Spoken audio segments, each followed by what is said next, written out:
আমি গুঁড়ো মাছ রান্না করুন, গাছের আম, আলু কুচি,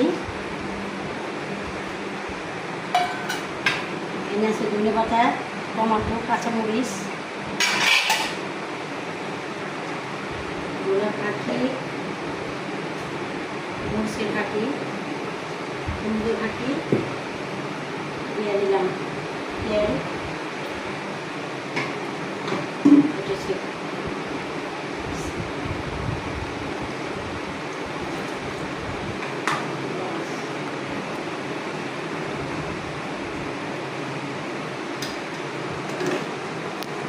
গুঁড়ো মাছটা কাঁচা আম দিয়ে আমের দিনে চৈত বৈশাখী জ্যৈষ্ঠ এলে আমার মায়ের গুঁড়া করতো। আমার আম্মায় আলু দিত না, খালি হালকা চাপলিয়া মাছের দেশি চাপলিয়া মাছ, ট্যাংরা মাছ, সব পথে কাইটা মাছ মিলে আমের দিনে এলে আম দিয়া বেশি করে তেল দিয়া চচ্চড়ি করতো। আমি আজকে আলু দিলাম, একটু আলু দিলাম, লবণ দিয়ে দিলাম,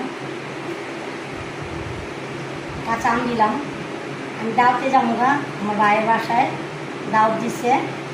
এই যে বাইলা মাছ আছে, পুঁটি মাছ আছে, ট্যাংরা মাছ আছে, দেশি চাপিলা আছে, এই যে দেশি চাপিলা, কাঁচা আম দিলাম, চচ্চড়ি। এই পানিতে দেব ইনশাল্লাহ। এবার ভালো থাকেন, সুস্থ থাকেন।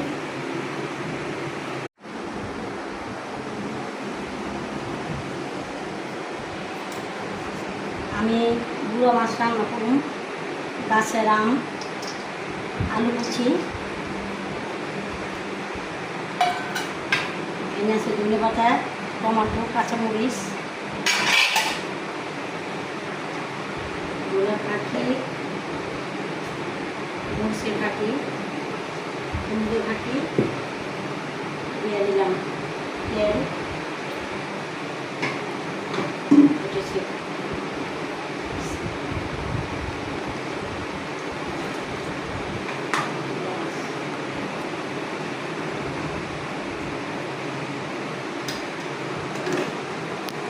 গুঁড়ো মাছটা কাঁচা আম দিয়ে আমের দিনে চৈত বৈশাখী জ্যৈষ্ঠ এলে আমার মায়ের গুঁড়া করতো।